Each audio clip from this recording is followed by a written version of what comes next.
Bom dia, boa tarde, boa noite, bonjour, bonsoir.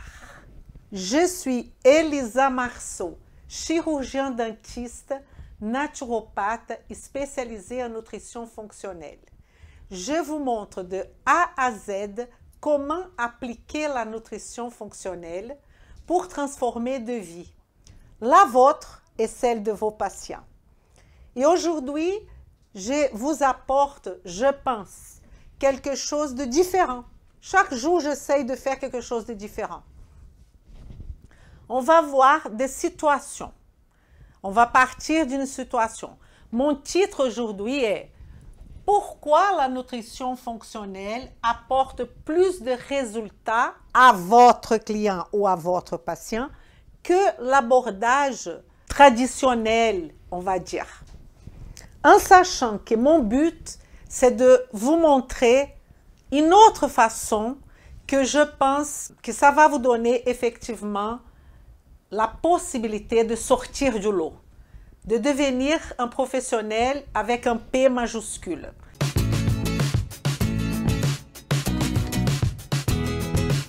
Vem comigo. Là, on va parler de nutrition fonctionnelle. Je voudrais aussi vous montrer cet arbre que j'ai fait ici pour vous montrer comment c'est simple d'étudier. On n'a pas besoin de grandes choses. Ici, c'est rien d'autre que la conception de l'arbre que peut-être parmi vous, vous connaissez déjà et il y en a d'autres qui ne connaissent pas. Mais c'est un arbre, tout simplement, qui va montrer la conception de la nutrition fonctionnelle. À quoi ça sert? Quels sont les objectifs de cette stratégie d'action?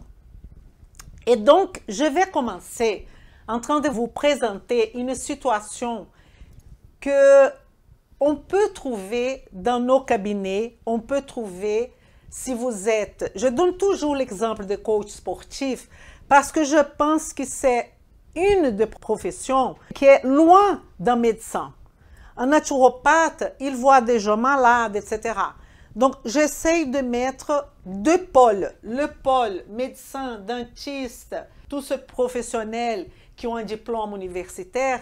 Et de l'autre côté, ceux qui n'ont pas ce diplôme universitaire, qu'on peut même mettre des naturopathes, on peut mettre des professionnels, que l'université n'est pas une demande au moins en France. Et au milieu, je vais mettre toute la partie structurelle qui serait tout ce qui est en temps de profession serait les ostéopathes, les chiropracteurs, les éthiopathes. Ils seront au milieu de cette histoire. Vous comprenez? N'importe quelle est votre profession. Mais ici, je vous ai mis 1, 2, 3, 4 clients ou 4 patients qui ont à peu près la même question. Regardez, j'ai mis que le patient numéro 1, numéro 2, numéro 3 et numéro 4 ont des altérations de l'artère coronarienne. Là, je voudrais déjà commencer en vous donnant cette notion que pour travailler avec le corps d'une personne, soit en tant que sportif, soit en tant que médecin, c'est que pour vous faire une métaphore, vous avez besoin de connaître qu'est-ce que c'est une artère coronarienne. Vous avez besoin de connaître les systèmes cardiaques. Évidemment que ça, la profondeur de ça, elle change. Un cardiologue va connaître la partie qui est le système cardiovasculaire beaucoup plus affinée qu'un médecin généraliste. Et comme ça, on va arriver jusqu'à un naturopathe, jusqu'à un coach sportif. Mais ça ne vous empêche pas d'avoir la base, le fondament du système cardiovasculaire. Sinon, comment, mon Dieu, vous pouvez donner un exercice physique à quelqu'un que vous ne savez même pas en quoi consiste ce système cardiovasculaire? Vous comprenez ma position? Ça, on appelle la base qui va rentrer dans la biochimie, dans la biologie humaine, dans la biochimie humaine, qu'on a tous besoin de connaître. Mais bon, ce patient-là, tout au pluriel, ou ce client, ils ont une artère coronarienne altérée. Soit ils ont eu un infarctus du myocarde, soit le médecin a constaté qu'il y a des dangers, soit ils ont des altérations déjà installées. N'importe, n'importe. Ce qui est important, c'est que cette altération de l'artère coronarienne, ou l'obstruction même de l'artère coronarienne, elle a été faite pour un seul professionnel, ce diagnostic, qui est le médecin. Je ne suis pas là en train d'enlever ce qui est le rôle du médecin. C'est lui qui va déterminer ça. Donc, quand mon patient arrive chez moi, je sais déjà qu'il a soit une obstruction, soit une altération, soit il a eu un infarctus. Je ne sais pas. Mais on sait une chose. Quelle est normalement la solution pour patient 1, 2, 3 ou 4 classique? Qu'est-ce que le médecin va proposer ou qu'est-ce que le professionnel de santé qui ont accès à cette personne, qu'est-ce qu'ils vont proposer? Ils vont proposer, ici je vais mélanger médecin avec les autres, mais je vais vous expliquer à la fin. Il va mélanger, il va donner de l'estatine, probablement. Pourquoi? Parce que s'il y a eu un problème cardiovasculaire, attention, selon le protocole, il faut donner de l'estatine à ceux qui ont déjà une altération secondaire, qui ont déjà eu un problème. Et peut-être à ceux qui n'ont pas eu, mais qui ont une altération au niveau du LDL. Ah, Elisa, je ne sais pas qu'est-ce que c'est LDL. Là, c'est un trou de connaissance. Il va falloir connaître. Mais bon, statine. Il sera aussi prescrit un anticoagulant pour ce patient. Pour 1, 2, 3 et 4. Hein? Il sera aussi dit, quelqu'un va lui dire, faites attention à l'alimentation. Qui va dire ça? Ça peut être le médecin généraliste, le cardiologue, la naturopathe, un ostéopathe. Faites attention à l'alimentation. Qu'est-ce que ça veut dire ça? Je ne sais pas. Mais j'entends dans mon cabinet que quand les gens viennent et je leur demande, bon, vous avez eu un infarctus ou vous avez une obstruction de l'artère coronarienne, qu'est-ce que vous faites en termes d'alimentation? Ah, il m'a dit, ça veut dire le professionnel, de faire attention. Qu'est-ce que ça veut dire ça, faire attention? Mais bon, il y a aussi arrêt du tabac.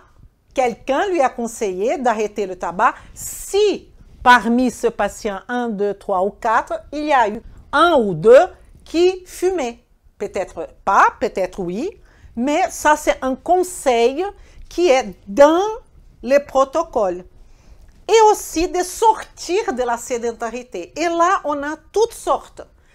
Il y a le professionnel, coach sportif, éducateur sportif, qui va lui dire de faire A, le médecin va lui dire de faire B, l'autre peut peut-être lui dire tout simplement, il ne faut pas rester au canapé toute la journée.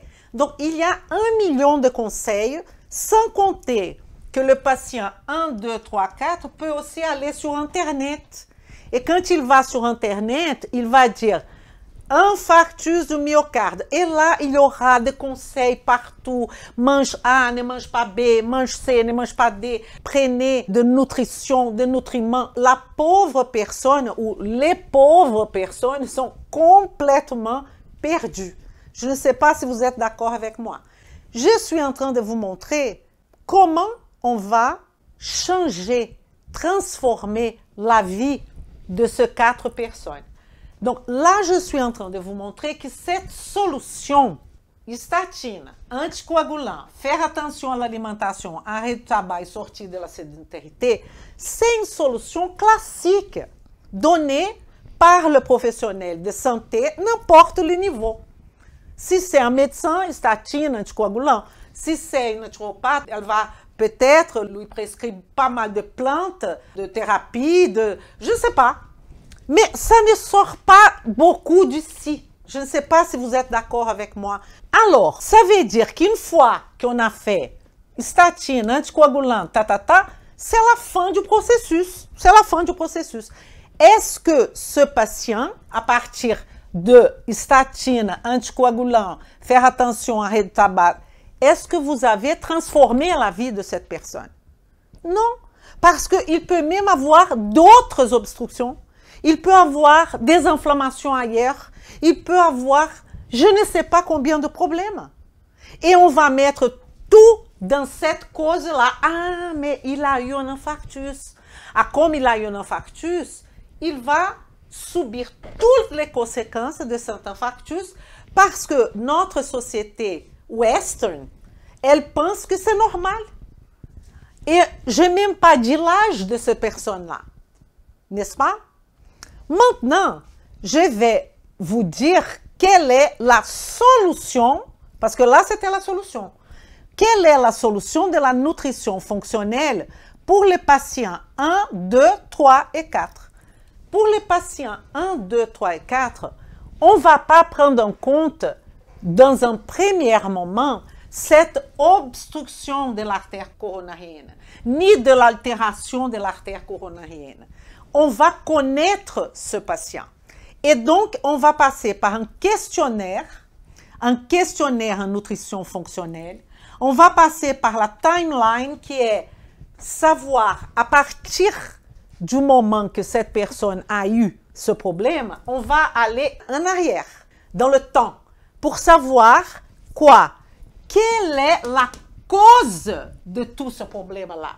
Parce que donner une statine, donner un anticoagulant, faire attention à l'alimentation, arrêt de tabac et sortir de la sédentarité, vous n'avez pas discuté, même pas une seconde, quelle est l'étiologie du problème? Pourquoi ces gens-là ont ce problème? Et c'est ça la nutrition fonctionnelle.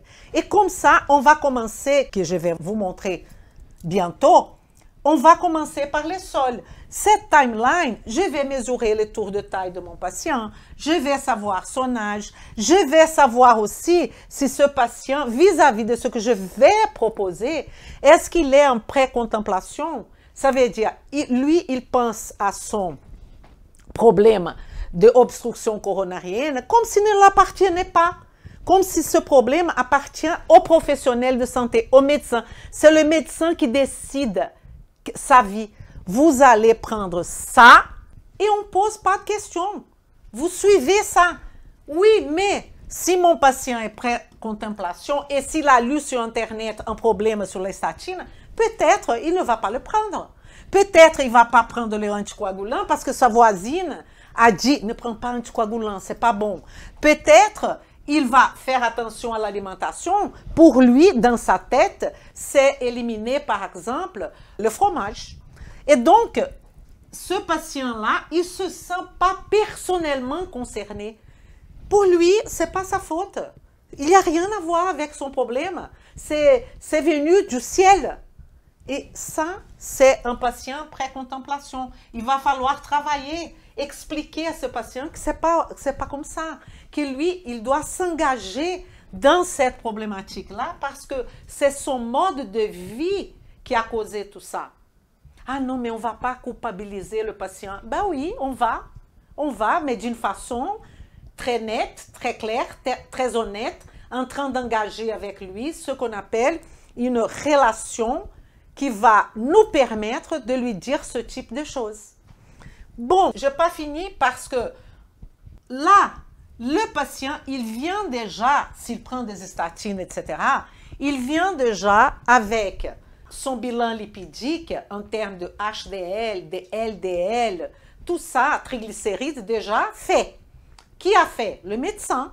Le médecin qui a fait. Et c'est par rapport à ce données-là que peut-être le médecin a décidé de faire tout ça, associé aux examens qu'il a fait pour voir qu'il a une obstruction de l'artère coronarienne. Donc, il vient déjà avec pas mal de bilan. Ce n'est pas vous qui avez demandé, c'est le médecin qui a demandé. Vous allez lire le bilan, mais il va falloir apprendre à lire.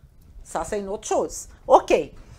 Mais moi, en tant que professionnel de santé et en tant que préoccupé de changer, de transformer la vie de mon patient, j'ai le droit de demander des examens pour faire un diagnostic nutritionnel. Qu'est-ce qu'on mesure quand on a une situation comme ça? On va demander les LDL oxydés. Ce n'est pas le LDL C que vous avez dans tous les examens que vous rencontrez en France. Ce n'est pas du tout ça. C'est les LDL P. Les LDL oxydés, c'est ceux qui est effectivement en train de coincer les artères. Et c'est aussi un LDL. Il y a les LDL P, que lui, sont de molécules petites et beaucoup plus denses. On va voir ça, petites et denses. Parce que plus les molécules de LDL sont petites et denses, le LDL qui est réalisé par le professionnel de santé en général ne nous donne pas cette information. On a besoin du LDL-P qui va nous montrer si cette personne a de molécules de LDL petites et denses qui vont infiltrer dans l'endothélium, dans les artères, beaucoup plus facilement que le LDL plus grand. Vous comprenez? Donc, on peut faire ce LDL oxydé. On peut mesurer la coenzyme Q10, qui c'est un autre élément très important, qui est lié effectivement à la mitochondrie. Elle fait partie de la respiration. Quand on va étudier la respiration cellulaire, on sait qu'au niveau des crêtes mitochondriales, on va avoir un transfert d'électrons à cette molécule qu'on appelle molécule ubiquitaire. Pourquoi ubiquitaire? Parce que comme elle est présente dans la mitochondrie, elle est présente partout dans notre corps. Et il y a une évaluation qu'on peut faire à ce niveau-là. On peut aussi mesurer l'acide urique en tant que diagnostic nutritionnel. Ce n'est pas pour savoir si le patient a de la goutte, ça appartient au médecin. Mais ici, l'acide urique, s'il a un taux extrême, ça veut dire hors dans la normalité, mais plutôt vers le haut. On peut dire qu'il y a un excès de stress oxydatif.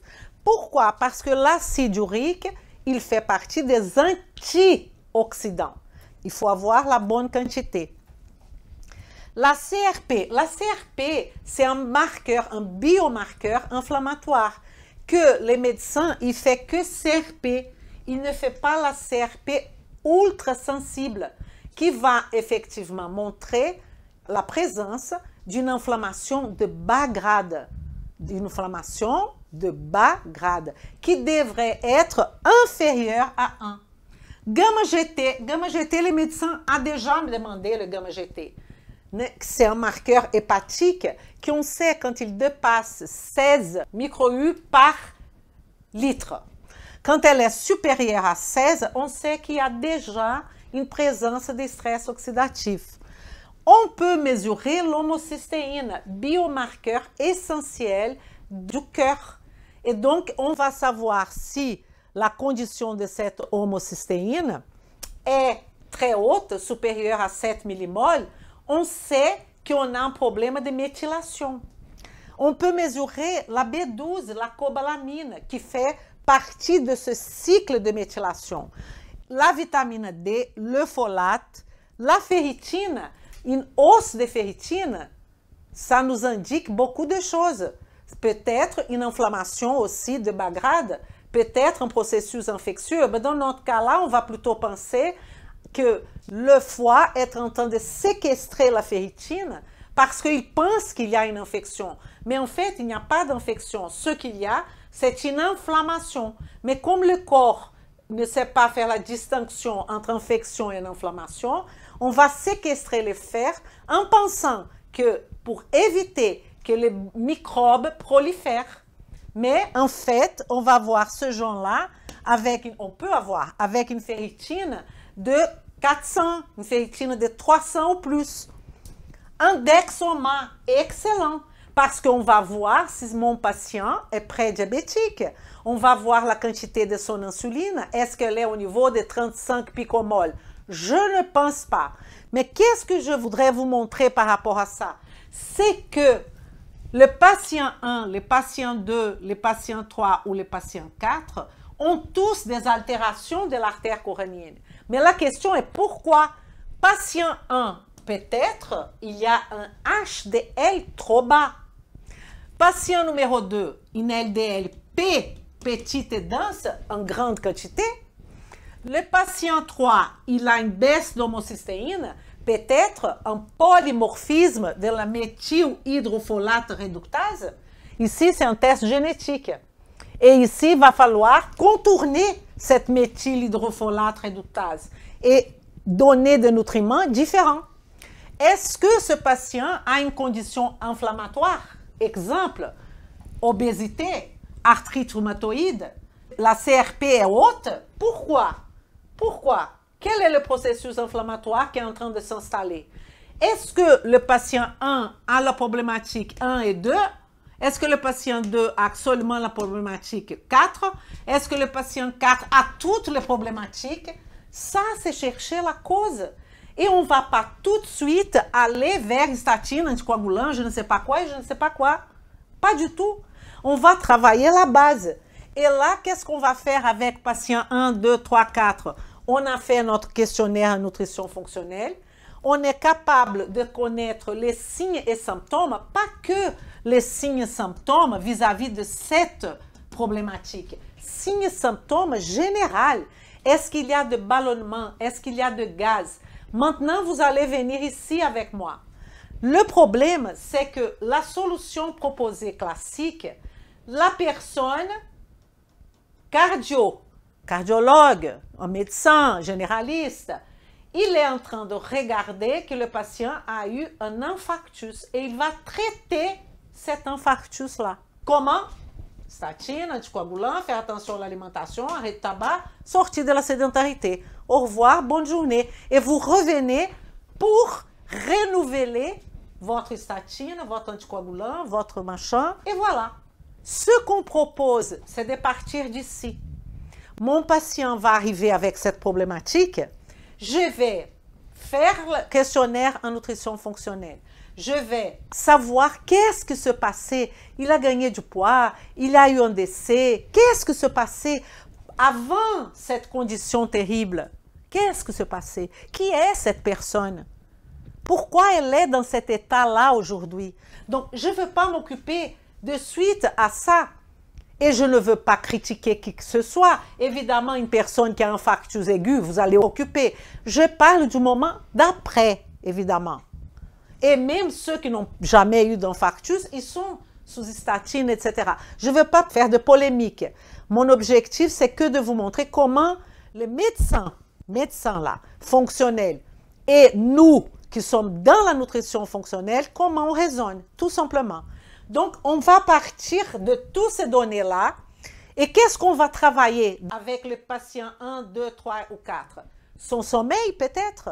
Il ne dort pas bien, il a d'apnée de sommeil.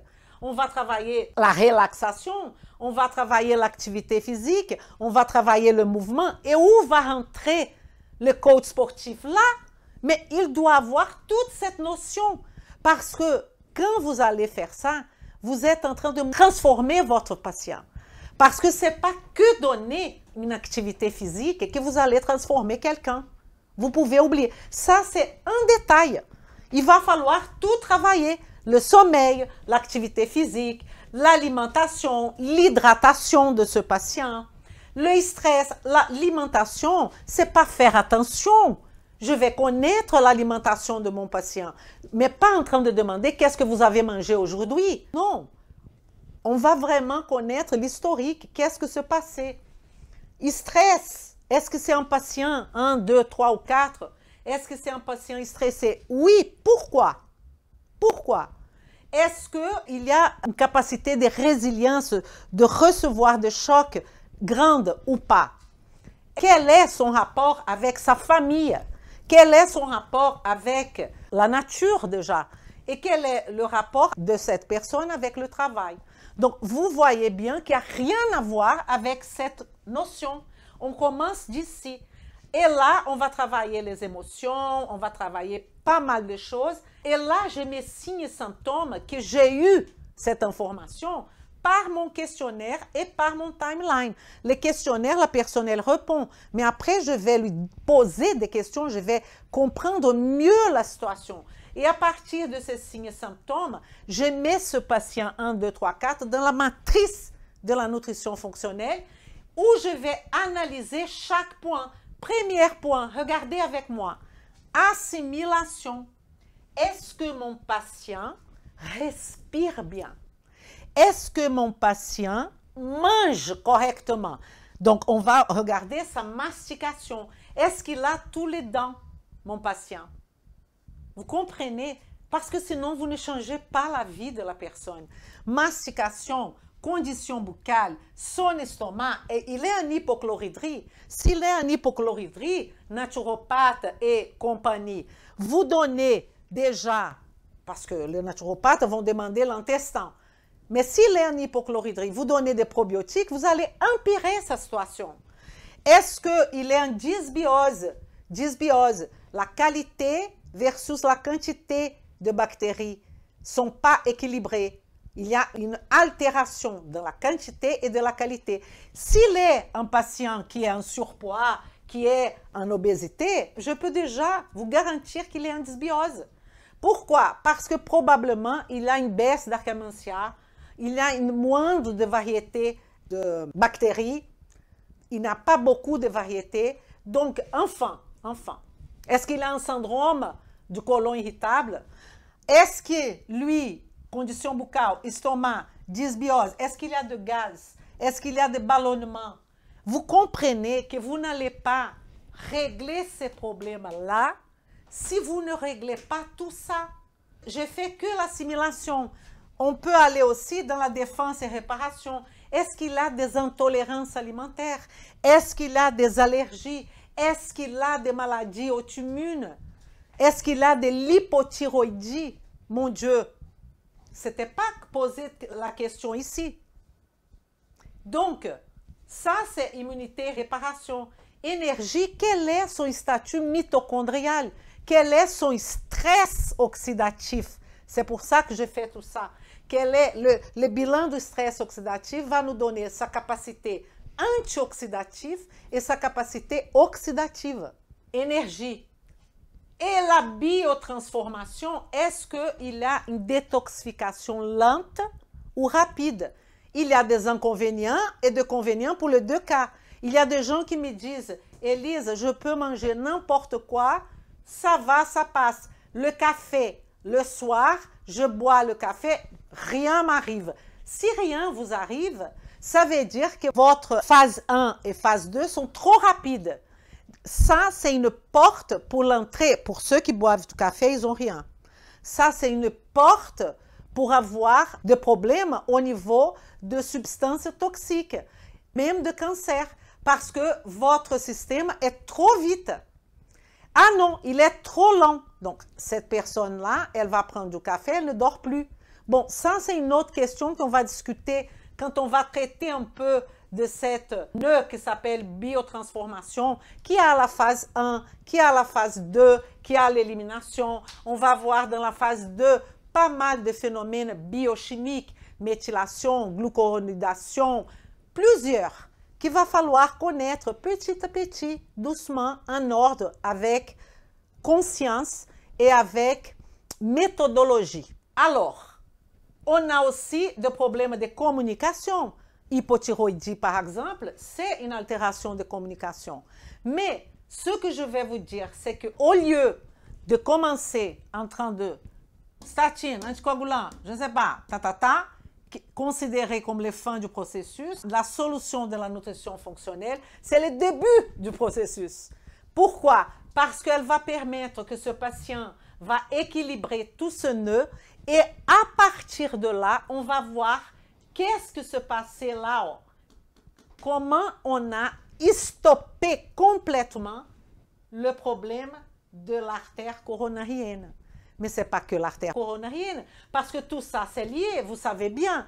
Je vais éviter le SIBO, Hashimoto, SOPK, cancer, problèmes endocriniens. Pourquoi? Parce que là, je suis dans la construction de fondamentaux vers les étiquettes.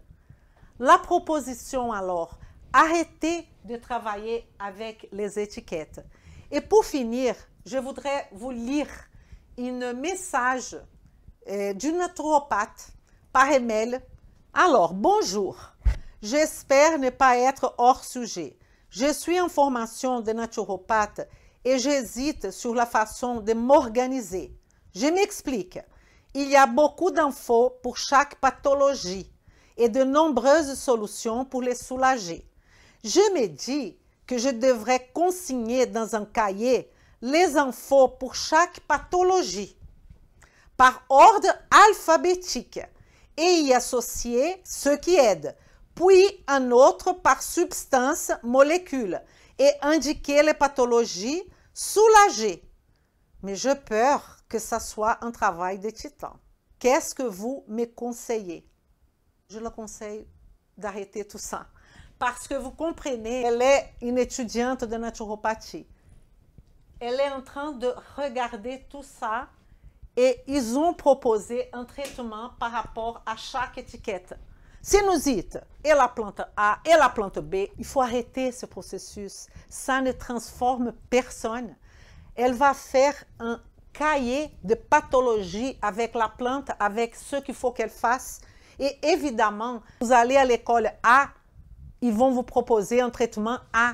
Vous allez à l'école B, ils vont vous proposer un traitement B. Vous allez à l'école E, ils vont vous proposer un traitement E.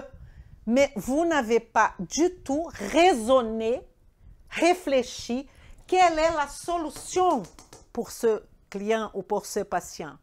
Ne mémorisez pas de protocole parce que cette fille, qu'est-ce qu'elle est en train de faire? Qu'est-ce qui est différent, elle, d'un médecin? Rien. Le médecin, il suit le protocole et la fille naturopathe aussi. Et probablement tous les autres professionnels de santé qui ne sont pas fonctionnels. Parce que être fonctionnel, c'est mettre votre cerveau en fonction. C'est de réfléchir. Je n'ai pas une réponse comme ça. Vous allez réfléchir. Attendez, mon client, lui, il a un problème au niveau de homocystéine. Je connais la méthylation. Je sais qu'il y aura plus que 7 millimoles, il va avoir une augmentation de cette homocystéine, qui c'est le déchet. Ça veut dire qu'il y a quelque chose qui ne marche pas. Il ne méthyle pas bien. Et s'il ne méthyle pas bien, ce n'est pas que ce problème-là qu'il va avoir. Il peut avoir un cancer, oui. Il peut avoir un problème au niveau endocrino, oui, il peut avoir des problèmes partout parce que la méthylation, elle est partout. Méthylation, c'est mettre un méthyle quelque part pour que ces choses-là soient silencieuses, si c'est hypométhylation, ou c'est des interventions au niveau des gènes. Au niveau des gènes.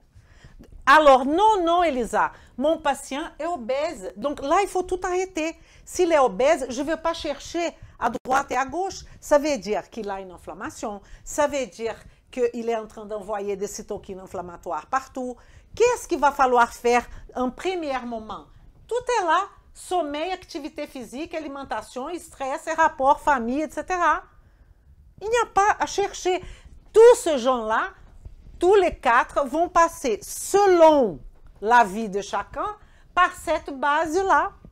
Sinon, vous n'allez pas transformer là-haut.